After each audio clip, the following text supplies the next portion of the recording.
So, good afternoon to everyone. Myself Zahur Ahmed. So, I hope कि आप सब ठीक होंगे, अच्छे से होंगे. As you know कि we are making the series on the making of Indian Constitution और जिस पे ऑलरेडी हमने 3 लेक्चर्स करे थे, जिसमें हमने इंडियन कॉन्स्टिट्यूशन के बारे में पढ़ा था और कॉलोनियल लेगेसी के बारे में पढ़ा था कि ब्रिटिश रूल का एक्सपीरियंस से हमने कौन कौन सी चीज़ें अपने कॉन्स्टिट्यूशन में एड ऑन करी थी और उसके अलावा जो भी उन्होंने लेजिस्लेशंस करी थी इंडिया में उससे हमने कौन कौन सी चीज़ें अपने कॉन्स्टिट्यूशंस में ऐड ऑन करी थी. तो जिसमें हमने काफ़ी सारे प्रोविजंस डिस्कस करे थे पहले ही. रेगुलेटिंग एक्ट ऑफ 1773 में जहाँ से सेंट्रल एडमिनिस्ट्रेशन का फाउंडेशन स्टार्ट हुआ था इंडिया में. देन हमने पिट्सएंट एक्ट को डिस्कस करा था जिससे डबल गवर्नमेंट इंडिया में स्टार्ट हुआ था, उसका experience. Then charter act of 1833 and उससे पहले चार्टर एक्ट ऑफ 1813 जहाँ से एजुकेशन सिस्टम के लिए ग्रांट्स देना स्टार्ट करा गया था. देन फिर 1853 एक्ट जहाँ से ओपन एजुकेशन सिस्टम स्टार्ट हुआ था इंडिया में, civil service examinations. And then after the revolt of 1857 and 1858 government of India act 1858 जहाँ से फिर डायरेक्ट क्राउन रूल इंडिया में स्टार्ट हुआ था. देन हमने 1909 एक्ट डिस्कस करा था, 1919 एक्ट डिस्कस करा था जहाँ से डायरेक्ची स्टार्ट हुआ था. देन साइमन कमीशन का हमने डिस्कस करा था एंड नेहरू रिपोर्ट का डिस्कस करा था 1928 में. And last some of the features we have discussed about the government of India Act 1935 जिससे हमने फेडरलिज्म या फेडरल फीचर्स अपने कॉन्स्टिट्यूशन में ऐड ऑन करे थे. एंड देन लास्ट हमने इंडियन इंडिपेंडेंस एक्ट डिस्कस करा था जिससे फिर फाइनली इंडियन जो इंडिया उसको 2 हिस्सों में पार्टीशन हुआ था, इंडिया एंड पाकिस्तान. देन जो प्रिंसेस स्टेट्स थी इंडिया में, जो भी स्टेक होल्डर्स थे, उनको फिर अपनी अपनी चॉइस थी कि वो किस डोमेन के साथ जाना चाह रहे थे. ये सब जो प्रिंसी स्टेट्स थी वो कुछ इंडिया के साथ गई, कुछ पाकिस्तान के साथ गई थी और कुछ स्टेट्स में रेफरेंडम हुआ था जहाँ से लोगों से पूछा गया था. जैसे हमने असम के शायले डिस्ट्रिक्ट प्रोविंस को देखा था कि वो पाकिस्तान के साइड चला गया था. उसके अलावा जूनागढ़ में भी हुआ था हैदराबाद वाली साइड में, तो वो इंडिया की साइड आ गया था. और उसके बाद जब पार्टीशन हुआ तो उसके बाद जो दोनों डोमेन्स थे अब इनको क्या अपने हिसाब से कॉन्स्टिट्यूशन बनाने की, अपने देश के रूल्स रेगुलेशंस को बनाने की इंडिपेंडेंस था. सो आज हमने पढ़ना है प्रियम्बल के बारे में. जो हमारा आज का क्लास रहेगा, today will start about the discussion about the preamble की the first page of our constitution, और we can say the index of the constitution. और Pandit Nehru called it the identity card of the constitution, कि जो भी चीज़ें हमारे constitution में हैं वो पहले ही प्रियम्बल में लिखी होती है. मीन्स पूरा ओवरव्यू आपको प्रियम्बल से मिल जाता है कि what will be the basis of our society and what is the philosophy and nature of Indian society and what are the aspirations of the people of India for the purpose of making this constitution. What kind of society they want, क्या क्या चीज़ें वो चाहते हैं अपनी society में, किस किस्म की सोसाइटी, किस सिस्टम के, किस set of rules and regulations चाहते हैं वो अपनी सोसाइटी में. वो प्रियम्बल में पहले ही आउटलाइन करा हुआ है. तो अब हम देखते हैं कि प्रियम्बल में क्या फिलॉसफी है, क्या चीज़ें हैं और कौन कौन से कॉन्स्टिट्यूशन से हमने कौन सी चीज़ें ऐड ऑन करी थी, वो सब हम देख लेंगे. और मुझे उम्मीद है कि आपने जो पिछला वाला हमारा एपिसोड रहा उससे आपने काफ़ी कुछ सीखा होगा और आई होप कि आपने उसको अच्छे से लाइक भी करा होगा. सो आज हमारा, जैसे मैंने बताया कि प्रियम्बल ने डिस्कशन स्टार्ट करना है कि preamble that is the index of our constitution and we can say identity card of our constitution, कि जिसमें पूरी फिलॉसफी लिखी हुई है हमारे इंडियन कॉन्स्टिट्यूशन की, पूरा nature, philosophy, set of rules and regulations, वो सारा प्रियम्बल पे लिखा हुआ है. सो आज हमने उसी फिलॉसफी को डिस्कस करना है, उसमें कौन कौन से फीचर्स है और क्या क्या आइडियल्स और क्या क्या प्रिंसिपल्स हमने एड ऑन करें अपने प्रियम्बल में. So let's start.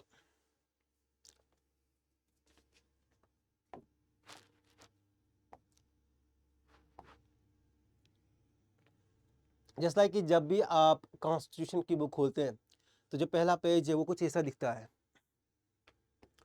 यह हमारे देश का प्रियम्बल ऐसा ही दिखता है कि जिसमें कि the constitution of India preamble, जिसमें लिखा है कि we the people of India having solemnly resolved to consecute India into a sovereign socialist secular democratic republic and to secure to all its citizens.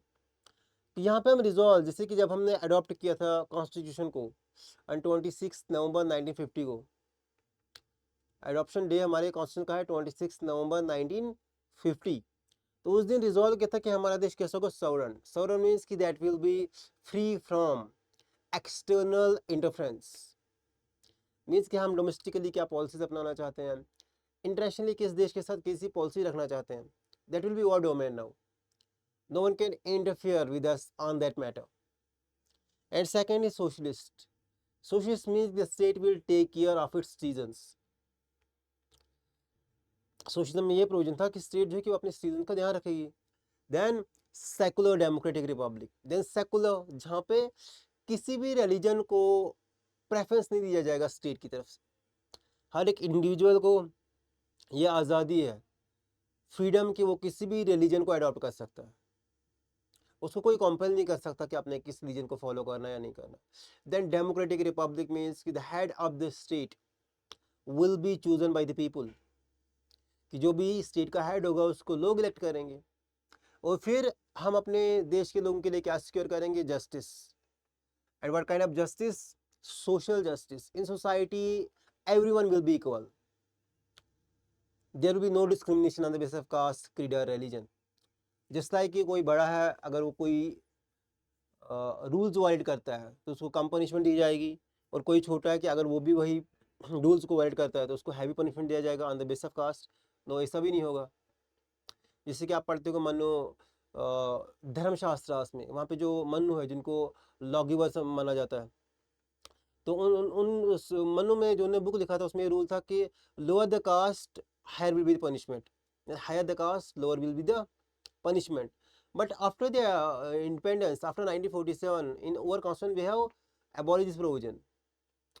तो constitution में कि अब चाहे वो पियोन हो, प्राइम मिनिस्टर हो, अगर गिल्टी प्रूव होंगे, जो भी वो वायलेट करेंगे रूल्स, तो इक्वली पनिश करा जाएगा अकॉर्डिंग टू दी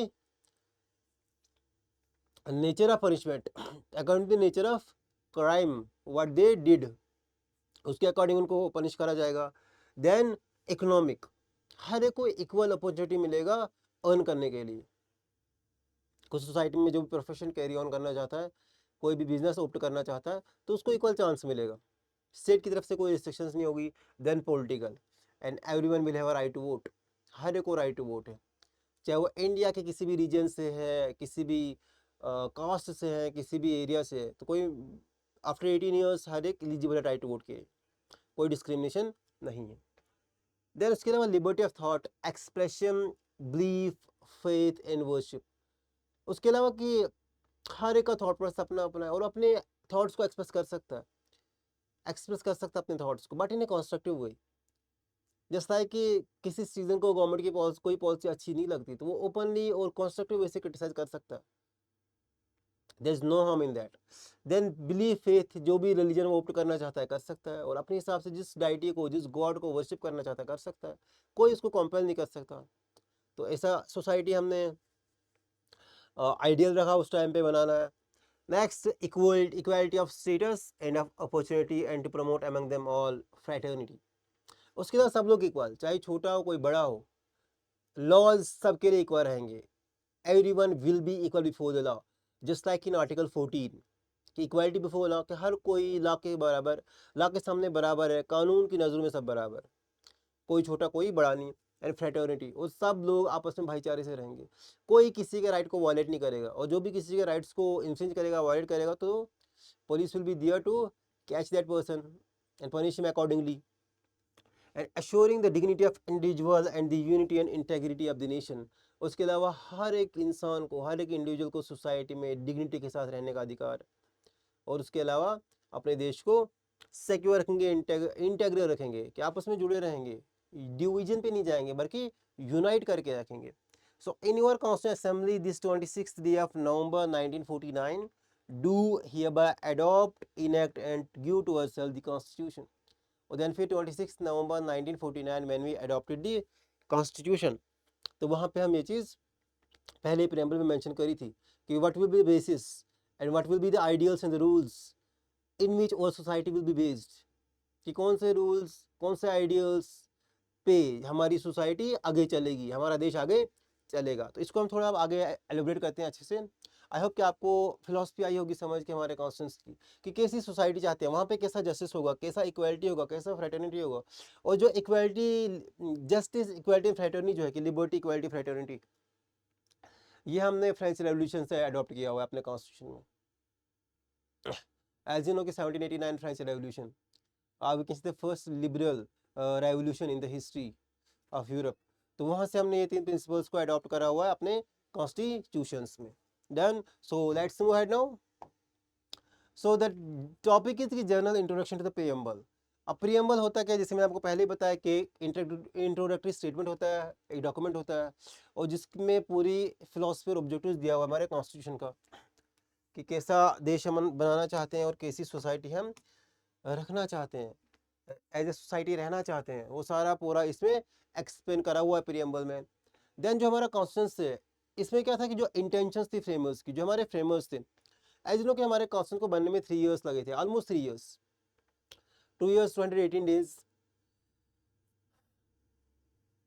सो जो हमारे फ्रेमर्स थे कॉन्स्टिट्यूशन का, उनका जो इंटेंशन था कि वो किस टाइप का कॉन्स्टिट्यूशन बनाना चाह रहे थे, वो डिफाइन करता है preamble. The history behind its creation and को values and principles of the nation. तो इसमें क्या होता है कि हमारे कॉन्स्टिट्यूशन मेकर्स का इंटेंशन, देन हमारी नेशन की हिस्ट्री कैसी रही है। एक multi lingual, multi cultural and multi tradition देश है हमारा, मतलब in India we have many nations but state is one, multi national state है हमारी। तो वो भी उनके इंटेंशन में रखना था, जो भी कॉन्स्टिट्यूशन मेकर्स थे, कॉन्स्टिट्यूशन फ्रेमर्स थे, उनको माइंड में ये भी रखना था कि हमारा देश है जहाँ पे डिफरेंट कल्चर्स के लोग हैं, डिफरेंट रिलीजन के लोग हैं, डिफरेंट लैंग्वेजेस के लोग हैं। तो एक ऐसा डॉक्यूमेंट बनाना जो सबको एक्सेप्टेबल हो, तो काफ़ी हैफ्टी टास्क था, और फिर उन्होंने इतना बैलेंस डॉक्यूमेंट बनाया जो सबको एक्सेप्टेबल था भी। So the preamble can be refer to as the preface which highlight the entire constitution. जैसे मैंने बताया कि प्रीफेस, जैसे कि आप कोई बुक लेते हो उसके पहले पूरे चैप्टर्स लिखे होते हैं कि इस बुक्स में क्या रहेगा, तो वैसे ही कॉन्स्टिट्यूशन में क्या रहेगा वो पहला ही प्रीएम्बल में दिखाया हुआ है। देन के मुंशी, एक बहुत बड़े फिलोसफर रहे हैं इंडियन कॉन्स्टिट्यूशन के Munshi opinions that the preamble is like horoscope of the nation. Important है, इससे प्रीएम्बल में जब भी क्वेश्चन पूछा जाता है तो फिलोसफर्स ने जो भी कमेंट्स कर रहे होते हैं वो यूजुअली पेपर्स में आते हैं। सो क्या मुंशी ने ओपन किया था कि जो प्रीएम्बल है वो एक हॉरोस्कोप की तरह, is like a horoscope of the nation which make predictions about future, time of birth and nature of the nation.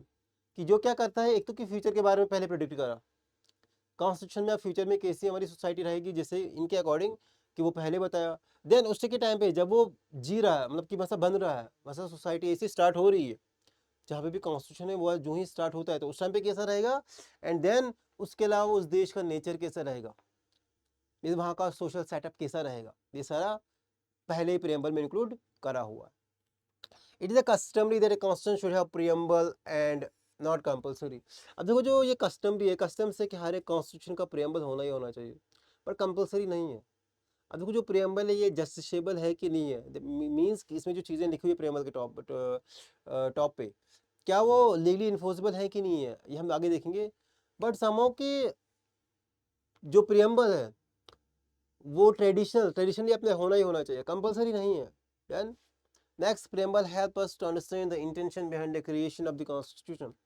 और प्रीएम्बल से हमें ये भी आइडिया लग जाता है कि इस कॉन्स्टिट्यूशन को बनने के पीछे इंटेंशन क्या है, पर्पस क्या है, आइडियल क्या है, कैसी सोसाइटी वो बनाना चाहते हैं, कैसा देश वो बनाना चाहते थे framers of the constitution. Done.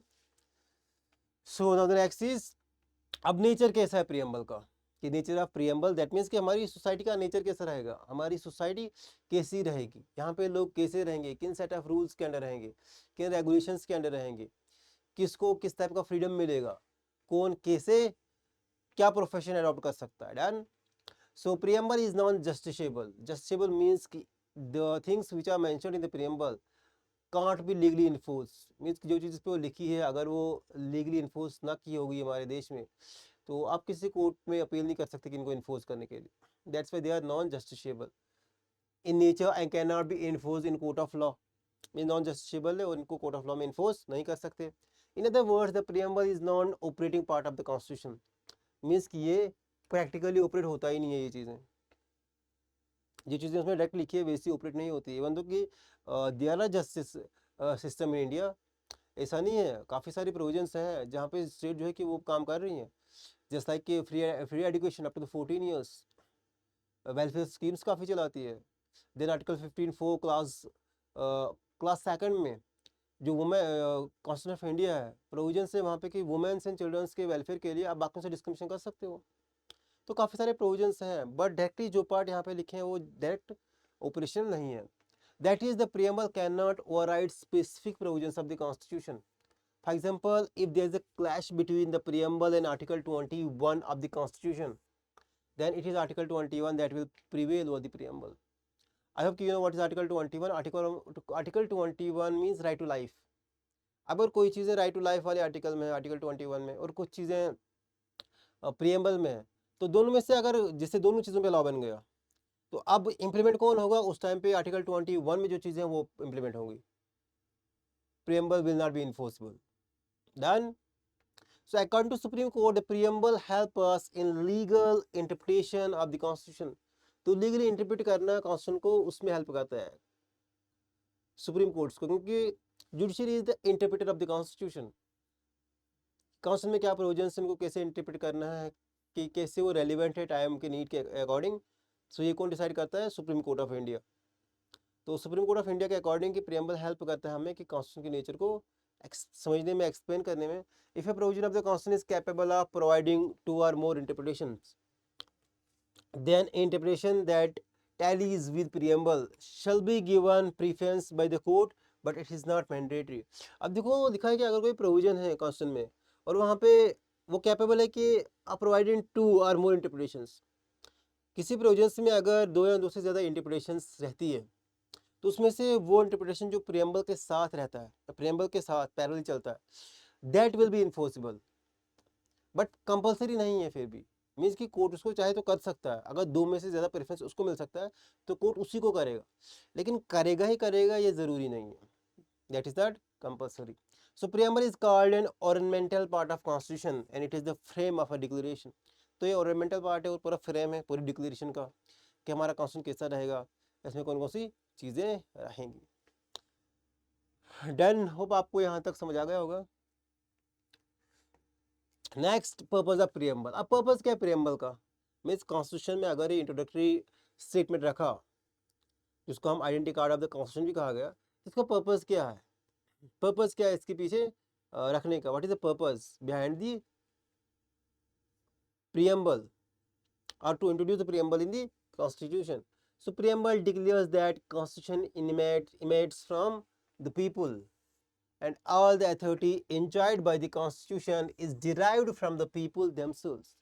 तो प्रियम्बल ये चीज़ को बताता है कि जो भी पावर रहती है, चाहे वो कॉन्स्टिट्यूशन के अंडर हो या चाहे बाकी पार्ट्स ऑफ दी स्टेट हो, उन सब की पावर कहाँ से आती है?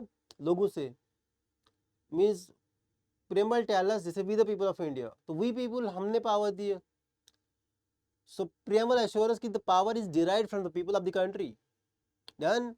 So the constitution locates sovereignty into the hands of people of India. तो कॉन्स्टिट्यूशन में सोवरेंटी कहाँ आती है? Sovereignty means supreme power of the land. Before 1947, the 4 elements of state: population, territory, government, and sovereignty. We have all 3 elements, except one, that is sovereignty, because we were not free to do anything, both in internally as well as externally. But constitution made this thing that the sovereignty lies in the hands of the people. कि जो sovereignty है वो लोगों के हाथ में होती है, वो लोगों के पास होती है। Done. So Kher Singh versus Union of India case हुआ था एक 1919 में, एक केस आया था Kher Singh versus Union of India 1990 case. और इस केस में क्या हुआ था? The supreme court held that the constitution emits from the people is a legal fiction and conclusive assumption which cannot be tested in a court of law because questioning this legal fiction will destroy the nation constitution. तो इस case में क्या था? Supreme court ने एक remark दिया था कि जजमेंट दिया था कि जो कॉन्स्टिट्यूशन है उसमें जो पावरफुल है वो लोग हैं, जो पावर है कॉन्स्टिट्यूशन की वो कहाँ से? लोगों से आती है। और अगर हम उसी चीज़ को ख़त्म करेंगे देन तो फिर कॉन्स्टिट्यूशन ही ख़त्म हो गया और देश का सिस्टम भी डिस्ट्रॉय हो गया। देन फिर जो पर्पस था बनने का कॉन्स्टिट्यूशन का वो रहा ही नहीं।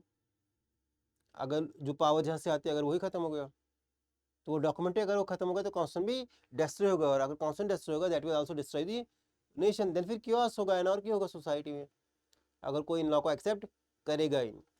सो preamble contain the enacting clause where it is stated that constitution was enacted and adopted on 26 November 1949. However, the constitution commenced on 26 January 1950. अब यहाँ पे एक कनेक्टिंग क्लास था, जिसे हमने पहले ही स्लाइड्स में देखा था कि कॉन्स्टिट्यूशन को अडॉप्ट किया गया था 26 नवंबर 1949 में। मीन्स कि अभी देश को बताया था गया था कि आपका जो प्रियम्बल है, आपके जो रूल्स कॉन्स्टिट्यूशन है और आपके देश के जो रूल्स हैं, जिन किन रूल्स के अकॉर्डिंग, किन रेगुलेशंस के अकॉर्डिंग आपके देश को गवर्न किया जाएगा, वो इसमें लिखा हुआ है, पहले बताया हुआ था। लेकिन अभी वो इन्फोर्स नहीं हुए थे, इम्प्लीमेंट नहीं हुए थे। दैट मीन्स कि अगर कोई वायलेट करेगा उनको, अभी उसको पनिश किया जाएगा। बट 26 जनवरी 1950 के बाद वो इन्फोर्सेबल हो गया।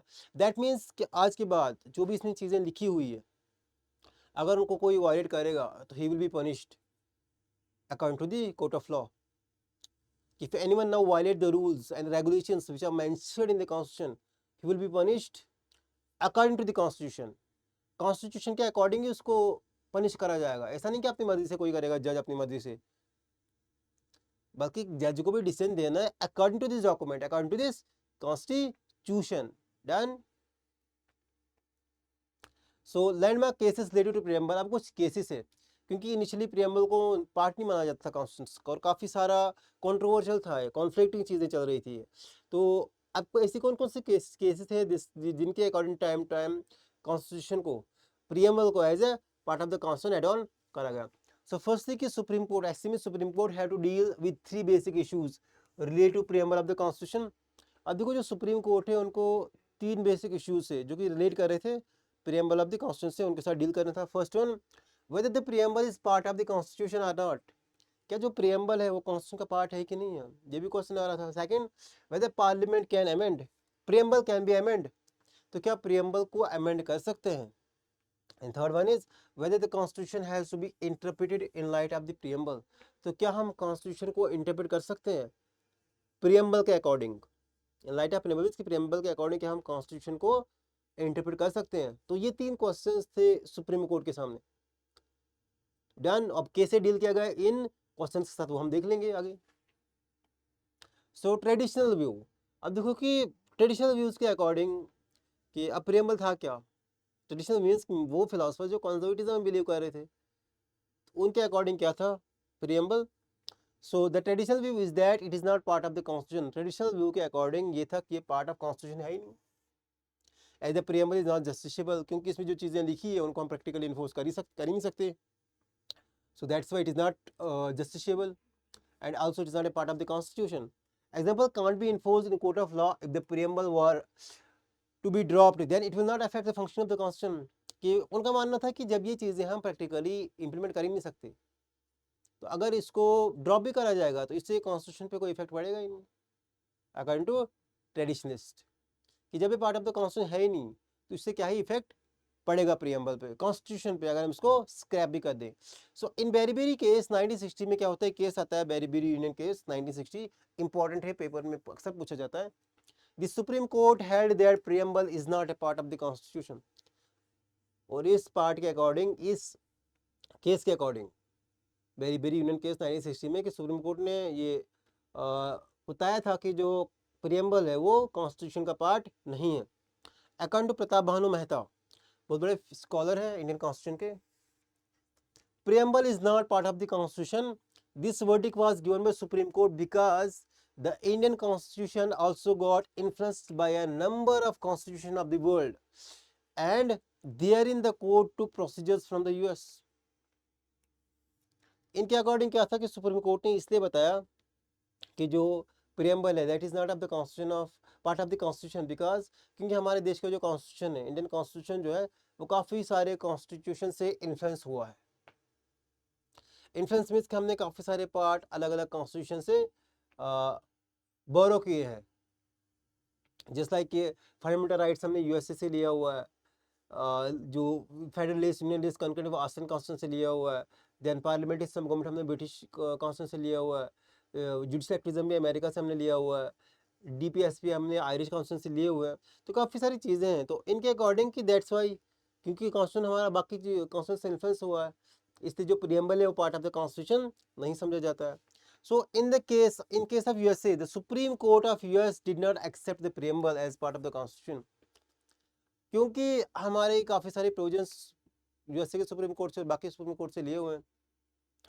सो यूएस के केस में जो कॉन्स्टिट्यूशन में है, कॉन्स्टिट्यूशन में जो प्रियम्बल है वो part of the constitution consider ही नहीं करा जाता है, समझा ही नहीं जाता है। सो इस पॉइंट ऑफ व्यू से भी उनको लगा कि इसलिए सुप्रीम कोर्ट ने इसको as a part of the constitution accept नहीं करा। डन। So now the next is modern view. अब मॉडर्न व्यू के अकॉर्डिंग कॉन्स्टिट्यूशन क्या था? ये तो ट्रेडिशनल व्यू था जो कि मानते नहीं प्रेम्बल को part of the constitution because it is influenced by various constitutions of the world, and in America preamble is not part of the constitution. Modern view on the other hand, the modern view is that preamble is a part of the constitution because the parliament can amend only part of the constitution. तो modern view के according जो preamble है वो part of the constitution है। क्यों? क्योंकि parliament जो है कि वो अमेंड कर सकती है, खाली एक पार्ट कॉन्स्टिट्यूशन के एक पार्ट को अमेंड कर सकता है, बाकी नहीं कर सकता मॉडर्न व्यू के अकॉर्डिंग। ध्यान क्यों? But in Kesavananda Bharati case, important case 1973 जिसने डिफाइन करा था basic structure of the constitution को भी, तो एक इंपॉर्टेंट केस है 1973 में हुआ था। The court had there preamble is an integral part of the constitution of India. तो कोर्ट ने, अब सुप्रीम कोर्ट ने क्या किया, अपनी जो जजमेंट दी थी 1960 को उसको ओवरराइड कर दिया, और 1973 जो केशवनंदा भाटिया केस हुआ था, one of the important judgement और one of the important case जहाँ से हमने बेसिक स्ट्रक्चर को भी डिफाइन करा हुआ है, तो उसमें एक्सेप्ट किया, सुप्रीम कोर्ट ने मान लिया कि जो प्रियम्बल है वो पार्ट ऑफ द कॉन्स्टिट्यूशन है। The court also accepted the fact that earlier it had been overlooked an important fact that the preamble was adopted by the constitution assembly by the motion after the whole constitution was passed। और court ने भी accept किया इस fact को कि इसको भी overlook किया कि जो प्रियम्बल है उसको अडॉप्ट किया था कॉन्स्टिट्यूशन असेंबली में एक मोशन के थ्रू, कि कॉन्स्टिट्यूशन बनने के बाद उसको अडॉप्ट किया गया था। डन। कि इस फैक्ट को भी ओवरलुक किया क्योंकि जो कॉन्स्टिट्यूशन था, जो ओरिजिनल कॉन्स्टिट्यूशन था उसमें तो नहीं एड ऑन किया गया था, तो बाद में जो अगर इसकी बारी आती भी थी अब कि इसको इन्फोर्स कैसे करा जाए, तो हम पे क्वेश्चन आता था कि ये original part of the constitution का पार्ट था ही नहीं, देन फिर इसको एक मोशन के थ्रू एड ऑन कर लिया। तो इसको भी सुप्रीम कोर्ट ने ओवरलुक किया और एक्सेप्ट करा कि the preamble is now the part of the constitution. Done. So modern view का आपको समझ आ गया होगा कि इनके according it is part of the constitution, and जो ट्रेडिशनलिस्ट व्यू है उनके अकॉर्डिंग नहीं है, बिकॉज इन्फ्लुएंस हुआ काफ़ी सारे कॉन्स्टिट्यूशन से, और जैसे कि यूएस के केस में हमने देखा था कि वहाँ पे प्रियम्बल को part of the constitution consider ही नहीं करा जाता है। नेक्स्ट इज कि modern view the preamble is like the soul and spirit of the constitution, कि पूरा सोल पूरा स्पिरिट है कॉन्स्टिट्यूशन का, उसके अकॉर्डिंग तो कॉन्स्टिट्यूशन ज़्यादा इफेक्ट रहेगा ही नहीं। So but it is not free from controversies, लेकिन कॉन्ट्रोवर्सीज से फ्री नहीं है। जैसे अभी हमने देखा था अलग अलग ग्रुप्स का, अलग अलग स्कूल ऑफ थॉट का अलग अलग ओपिनियन इसके related. One of the controversy about preamble is it's amendability. Amendability means कि क्या इसको हम अमेंड कर सकते हैं, क्या इसमें हम चेंज कर सकते हैं, ये भी एक कॉन्ट्रोवर्सी है। आर्टिकल 368, जो आर्टिकल 368 आता है हमारे कॉन्स्टिट्यूशन का, which deals with procedure of amendment, जो कि कोई भी अमेंडमेंट करना हो तो उसी आर्टिकल में आता है कि किस प्रोसीजर के अकॉर्डिंग हमने कौन सी चीज़ को अमेंड करना है। Only mentions about the amendment of the provisions and not part of the constitution. वहाँ पे उन्होंने कुछ प्रोविजंस के बारे में बताया कि आप किन किन प्रोविजंस को कॉन्स्टिट्यूशन में अमेंड कर सकते हो, ना कि पार्ट ऑफ द कॉन्स्टिट्यूशन के बारे में बताया हुआ है। And preamble is part but not provision, तो प्रियम्बल का वो पार्ट है, प्रियम्बल प्रोविजन नहीं है, कि वहाँ पे उन्होंने प्रोविजंस के बारे में बताया हुआ है आर्टिकल 368 में कि उनको आप अमेंड कर सकते हो, बट पार्ट के बारे में नहीं बताया हुआ है। और preamble is part of the constitution. And in opinions of justice H R. Khanna, अब देखो जस्टिस का हमें स्टेटमेंट आया हुआ है कि जो जस्टिस एच.आर. खन्ना है, preamble is a part of constitution where is an interesting argument was advance by justice V Y. Chandrachud, जो कि फॉर्मर चीफ जस्टिस रहे हैं इंडिया के रिसेंटली, इससे पहले जो थे सीजे हमारे इंडिया के। The preamble may be A part of a constitution but it is not a provision of constitution, therefore we can't amend the constitution as to destroy the preamble। तो HR. Khanna ने क्या कहा था कि preamble is part of the constitution, लेकिन जो justice Y B Chandrachud है उनके अकॉर्डिंग क्या था कि प्रियम्बल पार्ट ऑफ कॉन्स्टिट्यूशन तो है, कि may be part of constitution, लेकिन प्रोविजन नहीं है कॉन्स्टिट्यूशन का, और दैट्स वाई कि हम इसको अमेंड नहीं कर सकते हैं। अगर हम इसको अमेंड करेंगे then we will destroy our own constitution. Done. ये कुछ जस्टिस की जज की स्टेटमेंट है प्रियम्बल के related. Next, weather the preamble can be amended और नॉट, तो क्या क्वेश्चन है कि अब हम प्रियम्बल को अमेंड कर सकते हैं कि नहीं कर सकते हैं, that's the question. So the majority of Kesavananda Bhatia case bench, जो जिन्होंने 1973 में जो इंपॉर्टेंट जजमेंट दिया था केशवानंद भाटिया केस, वहाँ पे जो मेजोरिटी ऑफ जजेस थे बेंच में, has held that preamble is part of the constitution and it cannot be amended. But Parliament cannot amend the basic feature of preamble, because if these basic elements are removed, then structure will not survive and it will not be the same constitution and will not be able to maintain its identity.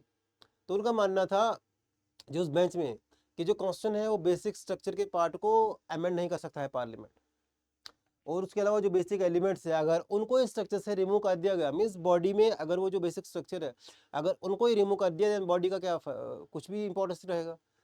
तो फिर जो constitution है वो अपनी identity वैसे ही prove नहीं कर पाएगा। मीन्स अगर उसके जो बेसिक फीचर्स है जो स्ट्रक्चर है अगर वही रिमूव कर दिए गए, देन उसकी आइडेंटिटी वैसी नहीं रहेगी जैसी उसकी आइडेंटिटी थी। Done. So the preamble to Indian constitution was amended by 42nd amendment act of 1976। इस अमेंडमेंट एक्ट को मिनी कॉन्स्टिट्यूशन भी बोलते हैं, बहुत ही इंपॉर्टेंट है।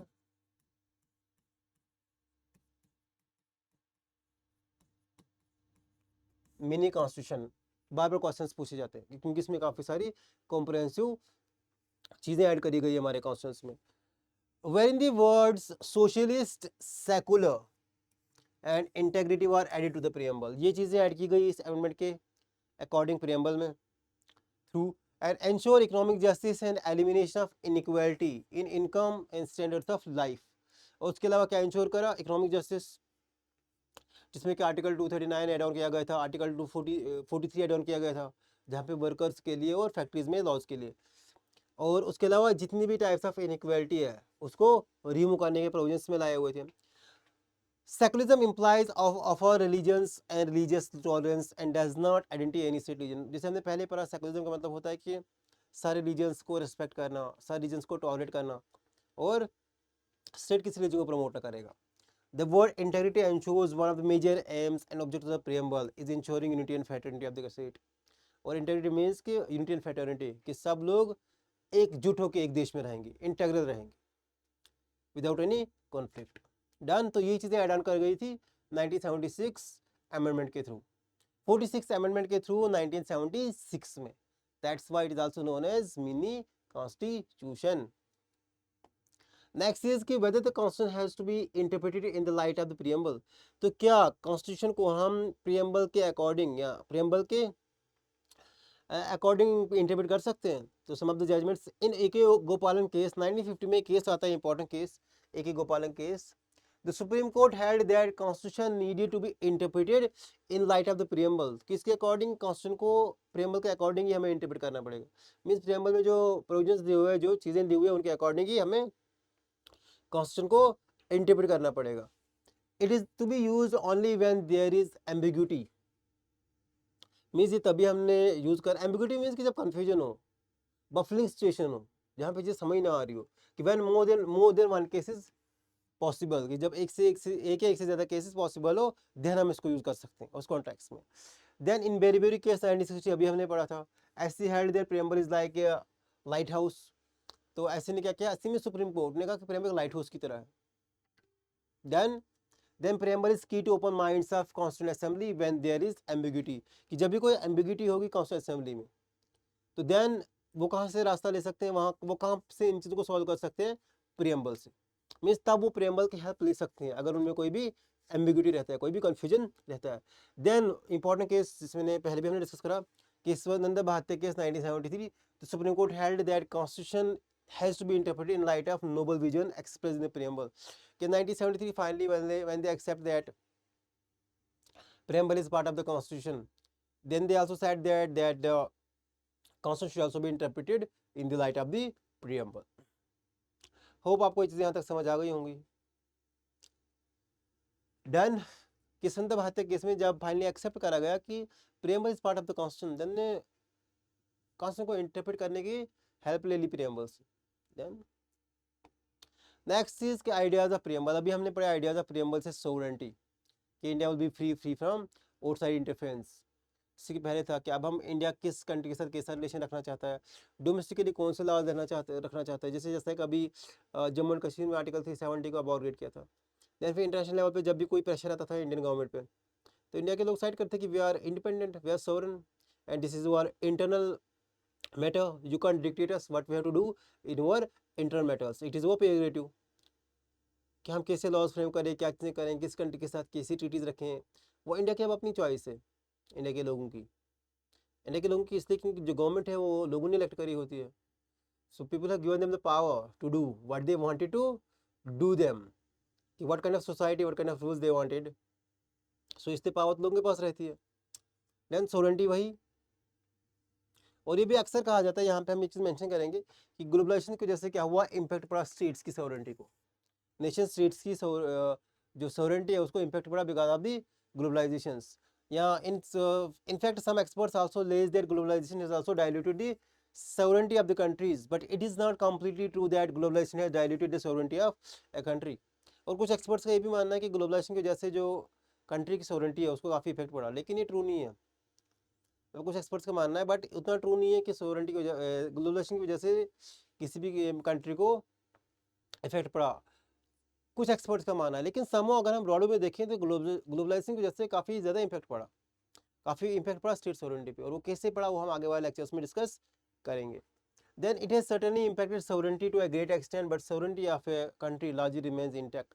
बल्कि काफ़ी हद तक तो रहा, इम्पैक्ट तो पड़ा, लेकिन फिर भी जो सोवरेंटी किसी भी कंट्री का वो इंटैक्ट ही रहा, उस पर कोई इम्पैक्ट उतना ज़्यादा पड़ा नहीं। Next, sovereignty means uncontrolled and unlimited powers we are taking decisions. It means India does not recognize any other power while taking its decisions. ने बताया कि sovereignty का मीनिंग यही रहता है कि इंडिया फ्री है, एक्सटर्नली भी इंटरनली भी, किसी भी इंटरनेशनल प्रेशर में नहीं आ सकता हो जब भी कोई डिसीजन लेना हो। डन। तो इन चीज़ों को आप देख लीजिएगा, मतलब कि जो ये सेमी है, इसमें कोई उतना है नहीं समझने वाला, और जैसे जो मैंने एक्सप्लेन करा वही इसमें लिखा हुआ है, ठीक है, ये आप देख सकते हैं। देन फिर यहाँ पे हमने देखा एक्सटर्नल सोवरेंटी, तो देखा कि हमने बाहर से कोई देश हमें प्रेशराइज नहीं कर सकता कि हमने किसके साथ कैसे रिलेशंस रखने हैं। देन इंटरनल सोवरेंटी क्या रेफर करता है, to the relationship between state and individual with in society, कि बिटवीन द स्टेट्स कैसा रिलेशन रहेगा, गवर्नमेंट और जो सिटीजन्स हैं उनका क्या रिलेशन रहेगा। Internal sovereignty relates to internal and domestic affairs, by and large India's internal sovereignty is intact. अब देखो विद इन द देश हमने कैसे रूल चलाने, कैसे रेगुलेशन चलानी है, और एक्सटर्नल इंटरनल में तो इंडिया की सोवरेंटी इंटैक्ट होती है, हमेशा बाहर भी होती है। Done. Economic matters, sovereignty of the nation है सर्टेनली बीन इम्पैक्टेड। अब देखो इकोनॉमिक मैटर्स में जो हमारे देश की जो सोवरेंटी है वो काफ़ी इम्पैक्ट हुई है। How? For example in any trade agreement between two countries, interest of both the countries are to be taken into account. अब देखो किसी भी कंट्री के साथ हम कोई ट्रेड करते हैं तो हम भी अपना मैक्सिमम फ़ायदा देखते हैं, वो जिस देश के साथ हम कर रहे हैं वो भी अपना मैक्सिमम से मैक्सिमम फ़ायदा देखते हैं, तभी वो ट्रेड ही करते हैं, अदरवाइज नहीं करेंगे। जैसे रियलिस्ट के अकॉर्डिंग कि पावर इज दी, या नेशनल इंटरेस्ट डिफाइंड पावर, जहाँ पे जिसको ज़्यादा अपना फ़ायदा दिखता है वहीं पे ज़्यादा ट्रेड करता है, उसी कंट्री से ज़्यादा ट्रीटीज करता है। So for example the economic sovereignty of A countries gate impacted under pressure from external agencies like IMF, world bank. जैसे आज के टाइम पे ये जो ट्रांसनेशनल इंस्टीट्यूशंस है, सुप्रानेशनल इंस्टीट्यूशंस है, इससे काफ़ी इम्पैक्ट पड़ता है। जैसे मान लो अभी अगर हम पड़ोसी देश की एग्जांपल ले लें पाकिस्तान की, तो वहाँ पे कौन चीज़ क्या रेट रहेगा वो डिसाइड कौन करता है? IMF, because IMF he loan देता है वहाँ पे, उन कंट्रीज को IMF फंड करता है, देन फिर उस कंट्री में कौन चीज़ कितने बिकेगी, कैसे बिकेगी, वो भी वही डिसाइड करते हैं। तो वही सारे मैटर्स में जो भी कंट्रीज़ है जिनको भी लोन प्रोवाइड करा जाता है, या इन ये जो एजेंसीज है अगर ये फंडिंग करते हैं, जो इंस्टीट्यूशंस है वर्ल्ड लेवल पे, तो देन फिर ये डिसाइड भी करते हैं कि आपने अपने कंट्री में कैसे, क्योंकि रिकवर भी करना होता है क्या, और उस हद तक, उस वे में काफ़ी हद तक इफेक्ट पड़ता है उस कंट्री इकोनॉमिक सोवरेंटी पे। जैसे चाइना काफ़ी सारी स्टेट्स में फंडिंग करता है, पड़ोस वाली देशों में, तो उस वजह से उनकी इकोनॉमिक सोवरेंटी पे काफ़ी इम्पैक्ट पड़ता है। देन उसके अलावा globalisation certainly impacted to a great extent, but sovereignty of the nation still remains intact. Impact तो करा हुआ है ग्लोबलाइजेशन ने, लेकिन फिर भी जो सोवरेंटी किसी भी देश की वो इंटैक्ट ही है। India's decision to purchase crude oil from Russia despite pressure tactics of the US is an example of exercise of India sovereignty. अब देखो जब रशिया यूक्रेन वार हो रहा था तो उस टाइम पे भी इतना सारा प्रेशर था, US ने भी प्रेशर डाला था इंडिया पे, लेकिन इंडिया ने फिर भी परचेज किया था रशिया से, यूक्रेन से, रशिया से crude oil. In spite of the huge international pressure India ने किया, क्योंकि इंडिया फ्री था। या अभी इसराइल वॉर था तो वहाँ पे भी अब इंडिया को डिसाइड करना था, तो इंडिया ने वोट ही नहीं किया वहाँ पे, क्योंकि इंडिया को उससे भी रिलेशंस चाहिए थे, उससे भी, कि दोनों दोनों साइड से बैलेंस करना था। तो इंडिया क्या अपनी मर्जी, कोई फोर्स नहीं कर सकता आपने क्या करना है इंटरनेशनल लेवल्स पे। Done. So next is ability to exercise freedom depends on power, and today there is a significant increase in power of India. India today is recognized as the engine of global economy. और authority सोरेंटी का और क्या रहता है कि आपके पास capability power को exercise करने की। और आज के टाइम पे अगर हम देखें तो इंडिया काफ़ी पावरफुल है। तो आज के टाइम पे इंडिया को क्या रिकग्नाइज करा जाता है, engine of the global economy. Global economy का इंजन कोई भी कंट्री अगर है, जब मतलब कि कोई भी अगर इस हिसाब से देखा जाता है कि दुनिया की कोई भी कंट्री विदाउट इंडिया आगे बढ़ ही नहीं सकती। इंजन, विदाउट इंजन कोई गाड़ी नहीं चल सकती, कोई ट्रेन नहीं चल सकता। तो वैसे ही विदाउट इंजन इंजन अगर हम देखें तो करंट लेवल पे वर्ल्ड भी नहीं चल सकता। ऐसा इम्पैक्ट है इंडियन इकोनॉमी का पूरे ह्यूज लेवल स्केल पे। So according to IMF chief and economic adviser Gita Gopinath, वो इंडिया की है, India contributes 15% to global GDP. India 15% global GDP को कंट्रीब्यूट करता है आज के टाइम पे। And India is the fastest growing emerging economy market and a nuclear power and one of the strongest contenders for a permanent seat in UNSC। आपको तो पता है कि इंडिया तो न्यूक्लियर पावर है ही, इकोनॉमी भी 15% जीडीपी कर रहा है वर्ल्ड को कंट्रीब्यूट, और फास्टेस्ट ग्रोइंग इकोनॉमी है। और UNSC में, यूनाइटेड नेशन सेक्रेटरी काउंसिल में एक इंपॉर्टेंट कंटेंडर है किसका, परमानेंट सीट का। जैसे आपको पता होगा वहाँ पे 5 परमानेंट मेंबर्स हैं and is also fighting for that permanent membership. Done. And all these factors make India's position very strong, and it can be said that majority of India's decisions is being taken by India on its own. और इसके according India का जो position है global level पे काफ़ी important है। और हम ये भी कह सकते हैं कि जो इंडिया वो काफ़ी सारी डिसीजंस खुद ही लेता है वर्ल्ड लेवल पे without being impacted anyone from outside. Then next की सोशलिस्ट आता है। अब सोशलिस्ट में कौन कौन से फीचर्स रहते हैं। According to supreme court in Samatha versus state of Andhra Pradesh case आया था 1997 में। Socialism in India means following. तो सोशलिज्म का क्या मतलब है इंडिया के according, reducing inequality in status. Inequality status means कि सोसाइटी में सब बराबर, हर एक को इक्वल कमाने का मौका दिया जाए, गवर्नमेंट करेगी। Then providing equality of opportunity, हर एक को इक्वल अपॉर्चुनिटी मींस कि मान लो आप किसी पेपर में अपेयर हो रहे हो, गवर्नमेंट कोई एडवर्टीजमेंट निकालती है तो आपको इस बेस पे डिस्क्रिमिनेट किया जाए कि आप पर्टिकुलर रीजन से हो, पर्टिकुलर कास्ट से हो या पर्टिकुलर बैकग्राउंड से हो। नो, आपको इक्वल चांस है बैठने का। फिर आप वहाँ पे कितना अच्छा मेरिट पे कितना ऊपर आते हो तो वो आपकी कैपेबिलिटी है। बट सिर्फ को रोक नहीं सकती इस बेस पे कि आप अप्लाई नहीं कर सकते, आप उसमें अपेयर नहीं हो सकते। देन प्रोवाइडिंग लाइफ ऑफ डिग्निटी, उसके अलावा सब लोगों को डिग्निटी वाली लाइफ। अगर सोसाइटी में कोई किसी बंदे के पास पैसे कम ही है, उतना अच्छा गाड़ी नहीं है, अच्छा बंगलो नहीं है, तो इसका मतलब नहीं कि सोसाइटी में डिग्रेड किया जाएगा। वो भी सोसाइटी में उतना ही है, उतनी वैल्यू है जितना पैसे वाले की है। तो एक सिस्टम जहाँ पे सब लोगों को इक्वली जीने का अधिकार हो। Then India accepted the concept of inclusive growth in 11th and 12th five year plan to address the issue of inequality and poverty. तो इंक्लूसिव ग्रोथ को एक्सेप्ट किया इंडिया ने कि जहाँ पे हमने नीचे से जो नीचे स्टेटस के लोगों उनको ऊपर लाना, ताकि सोसाइटी में हम इनइक्वालिटी और अपॉर्चुनिटी को फुलफिल कर सके। Then the preamble seek to establish democratic socialism which is also known as Fabian socialism. Democratic socialism means कि प्रीएम्बल में भी लिखा हुआ है कि इंडिया में हमने कौन सा सोशलिज्म अडॉप्ट करना है, डेमोक्रेटिक सोशलिज्म, जिसको हम फैबियन सोशलिज्म भी कहते हैं। It means socialist goals are to be achieved through democratic means कि सोशलिज्म के जो गोल है, मींस सोशलिज्म गोल यही कि equality of opportunity, equal chance of earning, life of dignity. Democracy के साथ साथ फेबिनिज्म में क्या प्रिंसिपल रहता है कि सोशलिस्ट गोल्स को हमने अडॉप्ट करना है विद इन डेमोक्रेसी में रह के ही हमने सोशलिज्म के गोल को भी फुलफिल करना। The social goals are included under the directive principles of state policy. So these goals are given under article 2। अब जो सोशलिस्ट गोल्स हैं वो डेमोक्रेटिक DPSP में एक्सप्लेन करे हुए हैं, जो कि हम आने वाले एपिसोड्स में एक्सप्लेन करेंगे। सो होप आपको आज प्रियम्बल की फिलॉसफी, नेचर सब कुछ समझ आ गया होगा। आज हमने डिस्कस करा प्रियम्बल और क्या preamble part of the constitution है कि नहीं है, और हमने काफ़ी सारे एग्जांपल्स, काफ़ी सारे रेफरेंसेस दिया था, काफ़ी सारे एक्सपर्ट्स का पॉइंट ऑफ व्यू भी डिस्कस करा। देन फिर सुप्रीम कोर्ट की जजमेंट भी ले ली थी हम, कि जिससे पहले कंट्रोवर्शियल था कि है कि नहीं है, बट फिर फाइनली 1973 में जब कृष्ण भारती केस आया then it is accepted that it is part of the constitution. Then हमने फिलॉसफी देखी बिहाइंड द इंडियन कॉन्स्टिट्यूशन, और देन फिर हमने देखा था कि इंडिया का करंट स्टेटस, ग्लोबलाइजेशन से क्या इम्पैक्ट हुई सोवरेंटी किसी भी देश की नहीं हुई, तो किस हद तक रहा था। सो होप आपको ये चीज़ें समझ आ गई होंगी। So please comment and like ज़रूर कीजिएगा और बताइएगा कि कोई भी चीज़ अगर आपको समझ नहीं आएगी तो कमेंट पे आप मेंशन कर सकते हैं। So thank you, this was all for today class. Next class में हम देखेंगे इससे आगे। So thank you very much.